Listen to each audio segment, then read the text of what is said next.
And but we're going to start with the 1900 celebrations, which have been amazing in the reception. I remember a couple of years ago, I'm sat in Bill Griffiths' office in Twam, and we've got a fag pack, literally got a fag packet piece of paper out, and we're going, what does it look like? And we've got a budget, which is, what would it be if we could have everything? And then what would it be in reality, which we worked out would be about 500 quid in a Mars bar. It turns out that we've got our utopian dream with a team, and it's just been great, and everybody's really got behind it. One of the people that is a generator of energy all the way through since she joined the team is Abby, who's going to be joining us for the talk very shortly. I'm tempted to open my window, in actual fact, because Abby lives so close to me that if she just speaks up, I probably can hear her through my window, hearing Holt whistle. She is cheerful every single day. She has a massive collection of hats, and I'm never, my dream is every day I try and work out what colour she's going to be in when she's sat there. And she's really driven and made sure that everybody's had a voice in this event as it's gone forward. And I think it's gone from strength to strength due to Abby's commitment to the whole project. So Abby, very shortly, I'm going to ask you to share your screen and start with your presentation. But I'm going to say to the gang, you know the drill. Put your questions in the chat as they occur to you during the talk, and then we'll have time for discussion at the end, and we'll go through the various bits and bobs. Okay, so Abby, when you're ready, share away, and I'm looking forward to this, so I'm going to sit back and watch. Thank you very much, John, and I hope I didn't disappoint you with my choice of hat today. No, absolutely fine. They look at it, I get trouser sort of discussions, you get hat discussions, so Yes. between us. Anyway, carry on. Okay, so welcome everyone. It's lovely to see so many people here today. As we've talked about, this first session today is going to be about the 1900 festival, about how you can get involved in this most inclusive and celebratory of events in this very, very important year. And we'll ignore the controversy. 1900 years since the construction of Hadrian's Wall. So what do we want this festival to be about? We've got along the wall and in the area, we've got visitor attractions, we've got museums, we've got forts, we've got such a fantastic offering to our past and our communities. But we want this festival to be about more than that. It's about the communities, it's about the people, it's about the thread that links us together and links us with the past. So that's what the focus of this presentation is going to be about. It's how to get involved, and what I also hope to do is empower you to come up with some ideas. Maybe you've got some ideas already, I hope so. So we're going to look at the ideas that other people have had that might inspire you. We're going to look at the criteria, and we're going to look at the process. This echoes something that I've thought.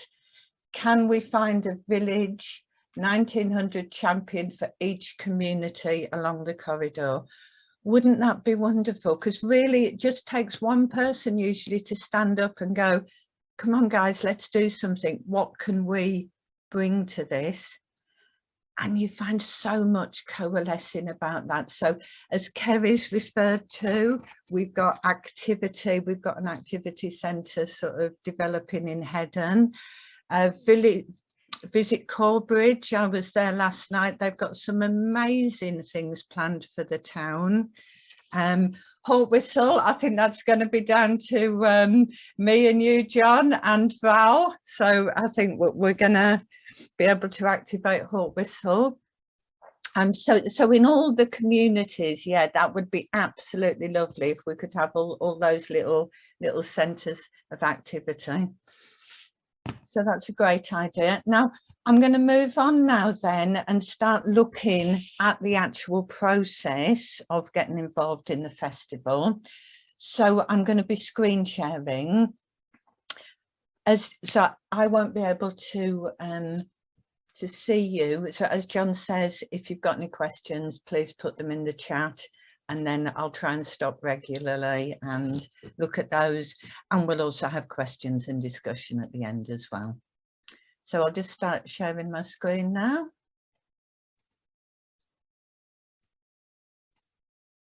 Can everyone see that okay? Yeah. Yeah, we've got you there, Abby. Lovely. So this is the Get Involved page. This is the page of the website which gives that general information, and this is the one that it's good to direct people to. If you're talking to somebody who's sort of thinking about getting involved, this is a very good introductory page to direct them to. So activity organisers, could you create an activity or event to become part of the Hadrian's Wall Festival? We're on the hunt for individuals, groups, organisations and venues along the length of the wall. And importantly, that includes the community. So obviously we've got some amazing visitor attractions along the wall, and they've all really stepped up and they're doing lots of stuff. But we're also looking to engage the community in the activity. And as we've said many times in many different ways already this morning, that is of vital importance. You've got some frequently asked questions there. Inclusion in the festival is open. This is vital. It is open to anybody. That's absolutely vital. We have kept this as inclusive as possible, or at least we've attempted to. Anyone who wishes to celebrate the creation of the World Heritage Site in a celebratory and engaging way, locally, nationally, and internationally. So we're all about engaging the communities of the wall and the community activity, because this is the activity that links us directly to the past through that beautiful thread that joins us, our heritage. So there's a form. Now this form that we're linking to now, this is for your proposed activity. This is for your ideas. Now it's important to understand that this is not necessarily for completed ideas. We are asking people to register their interest. That's all we're doing. So we would welcome incomplete ideas. Just, okay, I'm interested in doing this. I haven't got anything in place yet, but I'm quite interested in doing it. Because this is just to register your interest in getting involved and your initial ideas. Now, why this is important is when you've completed this form, which we'll look at later, this gets you in our communications loop. And as part of that loop, we aim to offer you quite a lot of support. So, for example, when we come down to funding, at the moment, we don't have funding to offer you. We don't have a budget to give to activity organisers, but what we do in our mailings is aim to support you, and we've done a lot of work on this. So we have a resource pack on funding that we've put together, that once you've signed up to the form, we'll be able to share with you lots of different ideas as to where you can get that funding from. And we also offer a lot of workshops. So in the funding, for example, we're working with funders, and the funders are offering bespoke workshops to activity organisers where they'll present about their fund, and they'll give you the opportunity to ask questions and to find out more. Other support that we offer in terms of generally how to manage an event. So we're writing an event management toolkit at the moment. We've developed a marketing toolkit. So obviously everyone is at different levels, but if we're encouraging community activity, we need to provide that support. So there's a lovely toolkit, how to market your event. And again, we've had a couple of workshops on that.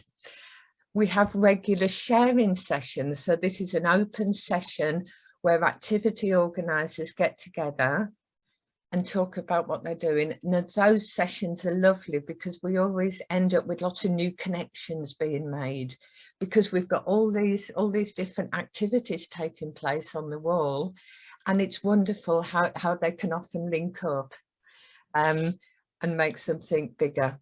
So the sharing sessions are very important, and there's generally a lot of mutual support offered around activity organisers. So the first step is to complete that form with your initial ideas. And as I say, there's a huge range. Some people complete the form and everything is virtually done and dusted, and that's absolutely great. Others are completing the form and they're literally going nothing more than, I'm here and I'd love to get involved, but I haven't worked out how. That is also great as well. So once you've completed the form, there's a significant amount of support that we aim to offer you. So I think we'll move on and have a look at that form now. And I just need to move the screen sharing thing out of the way. So I'm just going to talk you through the form now. And I think this is important that you know what it looks like, because it's less intimidating if you know what you're going to be asked. So I'm just going to put my email in there now to start that off. And you may or may not want to make a note of that. So it's Abby@Hadrians Wall 1900 @protonmail.com. Oh, and another thing I didn't mention is, as an activity organizer, you've also got the opportunity for one-to-one support calls. So we've got a little bit of software, and we'll give you a link, and you can book a phone call directly with me as the engagement officer, who will aim to, you know, listen to what support you need and provide that, hopefully. And also, importantly, to make connections. So I have people coming to me, for example, we're a group of artists, we'd love to do something, but we haven't got an exhibition venue. And then I'll have somebody else and they'll be saying, well, we'd love to do something. We've got quite a large venue and there's the potential for exhibiting artwork of other stuff, but we don't really know what we're going to do with it. And then I can introduce those two people, and suddenly we've got some activity.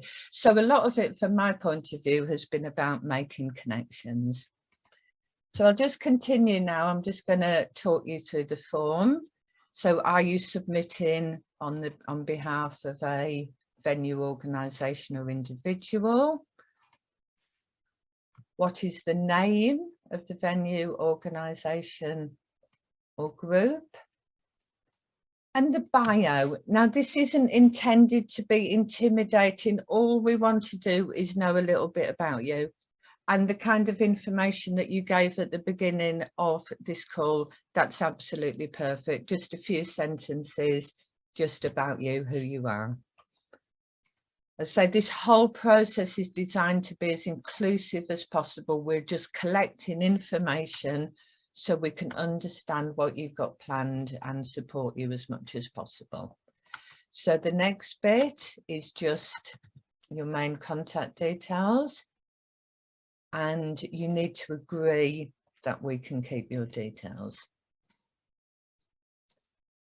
So moving on, do you have an idea for an event or events? And you may think that's self-explanatory, but actually we get a lot of people saying, not yet, I'd love to do something, but I'm not sure what. And we're really keen to have those people on board, because together we can work up those ideas and make those connections.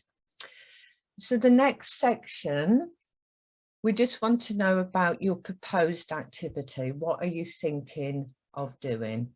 Again, it doesn't have to be very long and it doesn't have to be very detailed. And there's an opportunity to upload any documents. So if you've got documents you want to upload, you can do that too.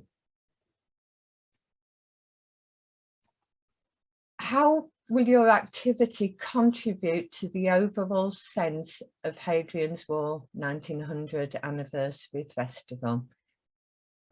we'll come on to the criteria in a moment, but don't worry about this question. I think some people find it a little bit intimidating, but as I say, we're just trying to be inclusive. We're not trying to do that at all. If it doesn't apply to you, just put not applicable, or just, you know, write from your heart, this will engage more people, this will whatever. We want to know what you think. Okay, it's about what the wall means to you. Your perspective is the important thing here. Your perspective and your heritage. So dates.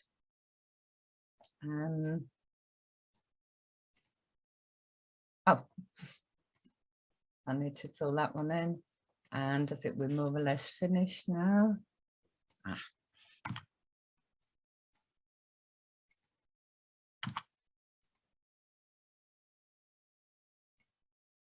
So do you have a budget to deliver your activity? So we don't currently have funds to support activity organisers, but as I say, we can offer a lot of support in getting those funds. And for small scale community activity, we're aware that often we're only talking about a few £100, and we will do what we can to help you access those funds, because there are funding opportunities around there, particularly on this most exciting of years. So we want to know if you've got a team in place, and we want to know if you've got a specific audience in mind. And that's it. We're just asking you how you heard about the festival. So that's just giving you a whiz through the form.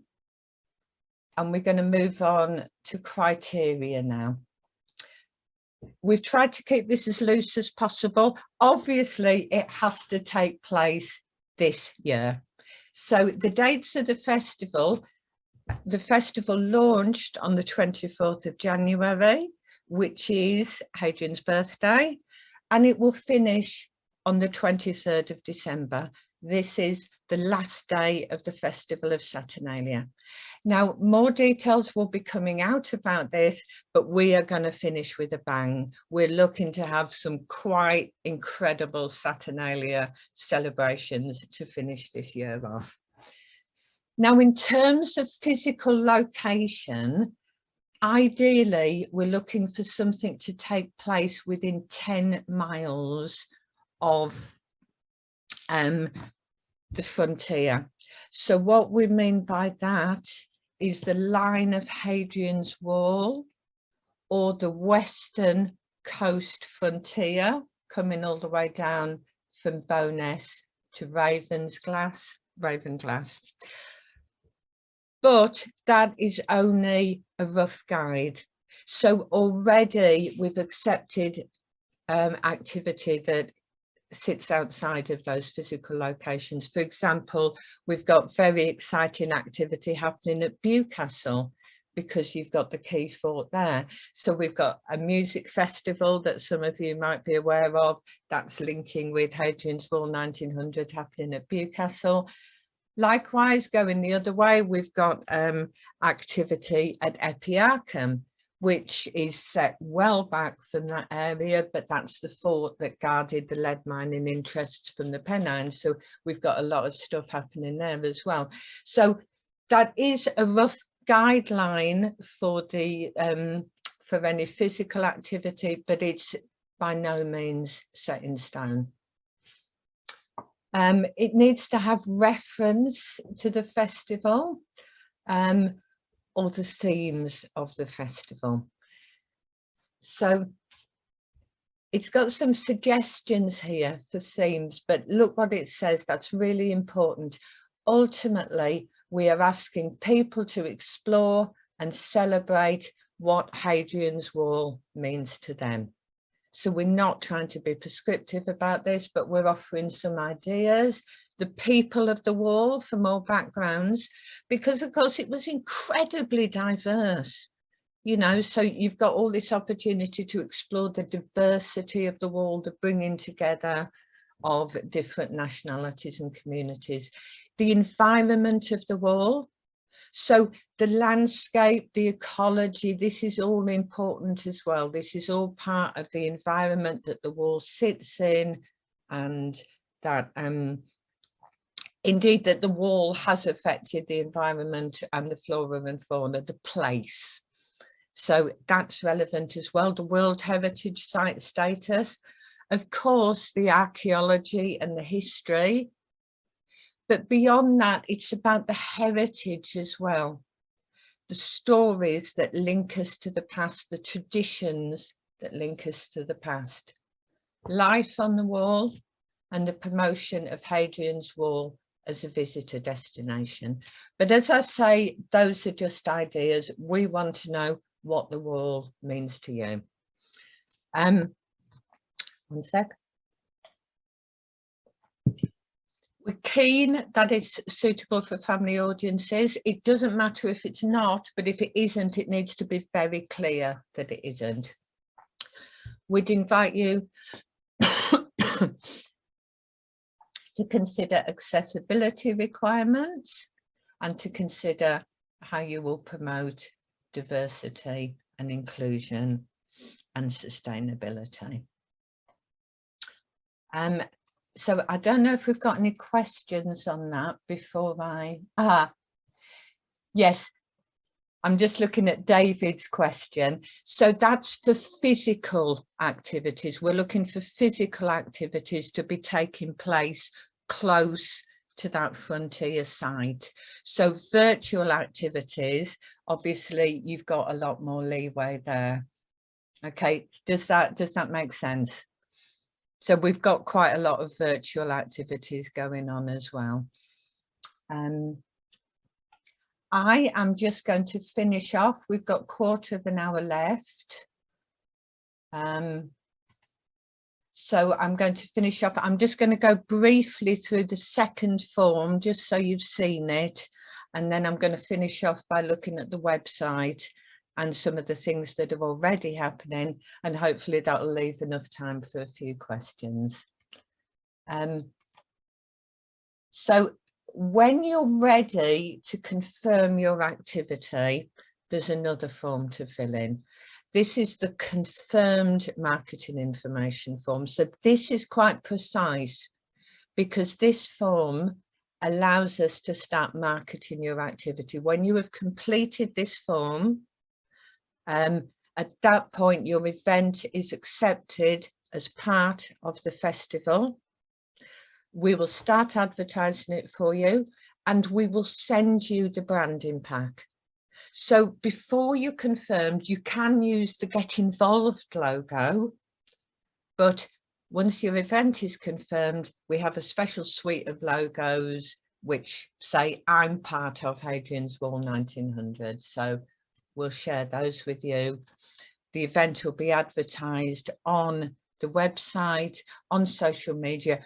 It's important to understand we don't do your publicity for you. So we're supporting what local publicity you're doing with all these extra facilities that we can bring to bear. And as has already been alluded to, the level of publicity is attracting international attention. So we've had a lot of domestic and international attention on the festival already, which is fantastic. So I'll just put my email in again just to access this form.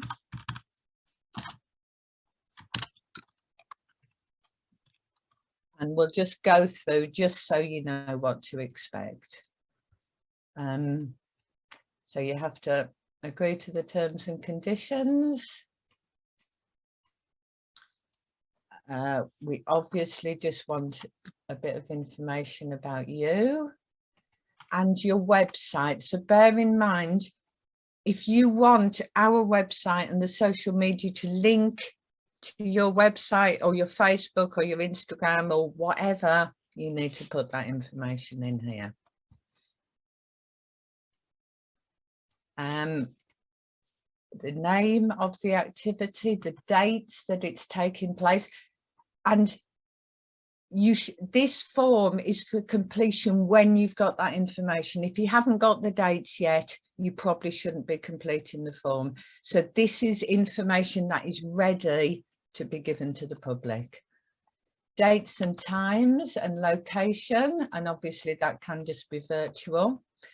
Now we need 2 descriptions of your activity, and this is because different press and publicity contexts require different degrees of information. So we want the short summary, the elevator pitch, the 50 words, and we also want the longer description. You've got the opportunity to add up to 5 images, and these are the images that we'll use on the website. And importantly, please do credit the images appropriately. So say who's taken them. Any other links you want on there?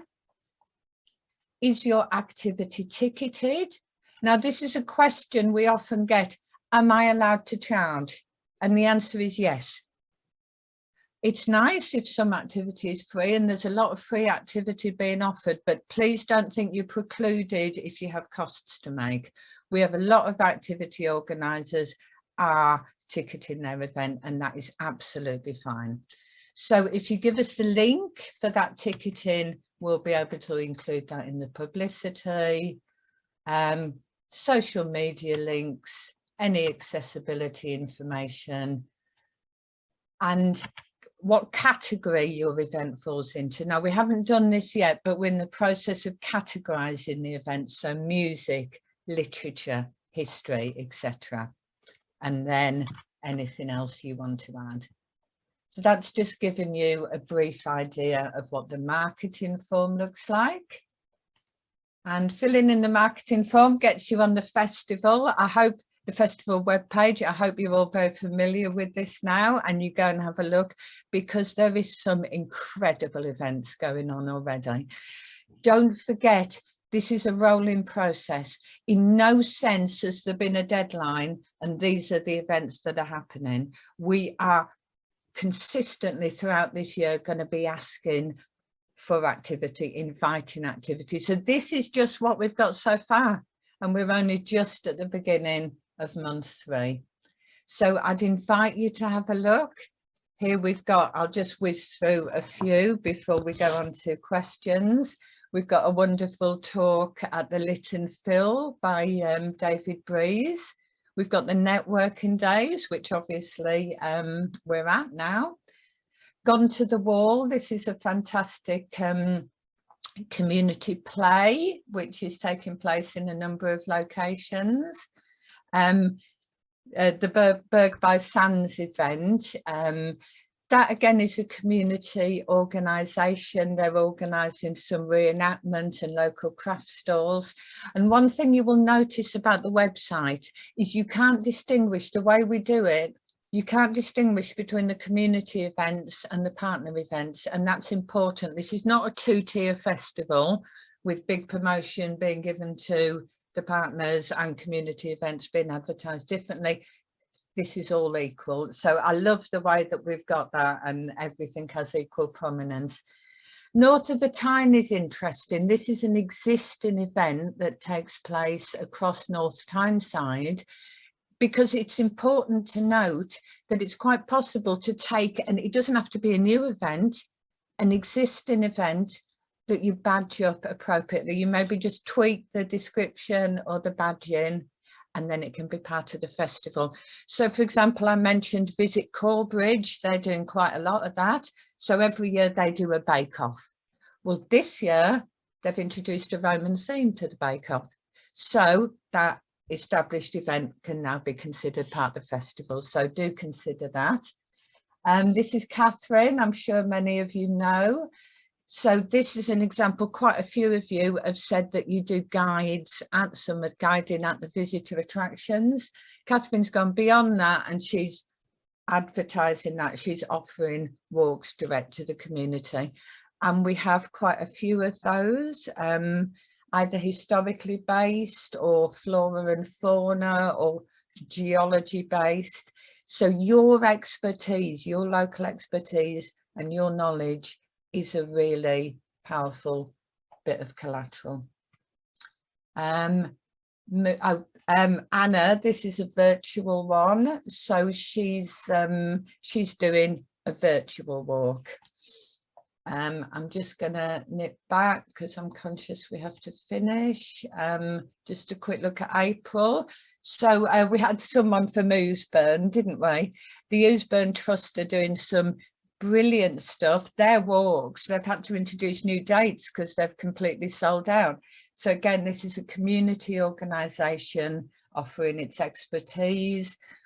We've got a lot of different groups of people walking the wall and doing various things while they're doing it.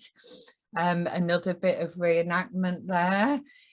Here's a farm that's doing a guided walking tour around the farm. And here's another talk in St Michael's Church. So there's so much going on. I won't go through any more at the moment. I'm just going to go back to this page here. So that's it. What a marvelous opportunity to get involved. Thank you very much for that, Abby. Yeah, I think everybody, if you want to give a round of applause to Abby for that sort of introduction to the event. I'm going to say that Abby's just shown you the events calendar. There's probably about 80 events on there. I know that behind the scenes there's over 250 events now ready to rock and roll. Abby, is that correct? That's right, yes. So I referred to two different forms. The confirmed events, we're now over 60. The events that are going through the process, that are being developed, that have been registered, yeah, we have 250 events registered that are going through the work. So that's just amazing. And I want to reinforce that thing that Abby said about every event being shown equally. That's been important from the off. The main purpose of the big events that are going to happen, if we describe them like that, is only to turn heads nationally towards Hadrian, internationally, nationally towards Hadrian's Wall, to see the manifold events that are happening all the way along the wall. That's their purpose. It's not to outshine any other event. It's only to turn heads and bring attention to the wall so that we can show that huge patchwork quilt of opportunity that Hadrian's Wall is, all the many different faces and geographies and so forth that we encompass and we've been talking about all this week. Were there any direct questions for Abby before we finish up with this particular first session of the day? I think, Abby, you've covered an awful lot, to be fair. Yeah. So, Kerry. Yeah, just a question about gaps, really. Are there any gaps where you notice that there are communities, but there's no activity being presented? And if so, is there, I know that capacity is a real thing here, but is there any potential for doing some kind of warming up of certain locations? We're kind of touching on what David said, actually, about sort of something going on along more locations, but we can't force people. But I just thought maybe it's just a bit more hand-holding that might be needed. Yes. I mean, one of the things we're going to do is just to look at the spread and to see if we have got any gaps and temporal gaps in time, in terms of time and months, etc. Oh, this is a quiet month, this is a quiet couple of weeks, but also, as you say, in terms of the spread of the activity. And to me, I think it's what you've said, what David said earlier. What we need to do is get out into those local communities and to galvanise activity in those communities. Now, that the process that we've done that so far has been quite informal. So we've relied very heavily on organisations like WallCap that are full of passionate people, and we've been getting the information out that way. So we're now, I think, going to be looking at developing some other ways of engaging with local communities. So I do have to apologise because I need to leave after this, because at 11 o'clock I've got a call with Northumberland County Council Communities team. So we're going to be talking about how, you see, at the moment we're engaging with communities that already have the passion in history and heritage, but perhaps we can open that up a bit to communities that wouldn't necessarily describe themselves like that. So we're going to be looking also working with a Community Action Northumberland and the equivalent in Cumbria. So really trying to get that word out into the local communities. In terms of how it works in practice, I think and what was referred to earlier, it's having that local champion is really key. That person who will just gather others, because inevitably you've got lots of potential for ideas, but it's that person who'll just like raise the flag and go, you know, gather around me, come on guys, let's talk about what we're going to do. So it's identifying those people, that person as well, through formal and informal means, I think. I think also I would say to, sorry, Kerry, I just jumped in there. I would also say, don't think that you've got to have organise an event either. So if you've got a piece of writing that you want to do, that contribution for 1900 could be a piece in the church notice board that you put up that somebody might see as they walk past and just gets an additional piece of information as they come. It can equally be fixing a gate that's on the national trail with Gaza that we saw yesterday for the 1900th year. It can be anything that sort of is done out of the ordinary, I suppose, just for the 1900th celebration. So don't think that you've got to organise, you know, a sponge wiping competition. You can just put a little piece of information that wasn't there previously in a place that people don't expect. So I think that would be a great addition to the Hadrian's Wall landscape in that sense.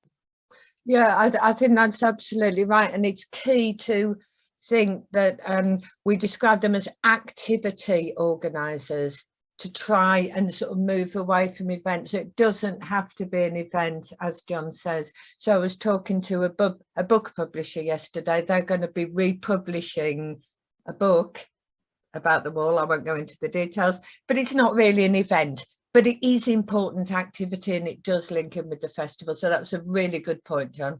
I've got no idea what a sponge wiping competition event was. I wasn't going to ask. I put together in one sentence and I really shouldn't have. So I do apologise for that.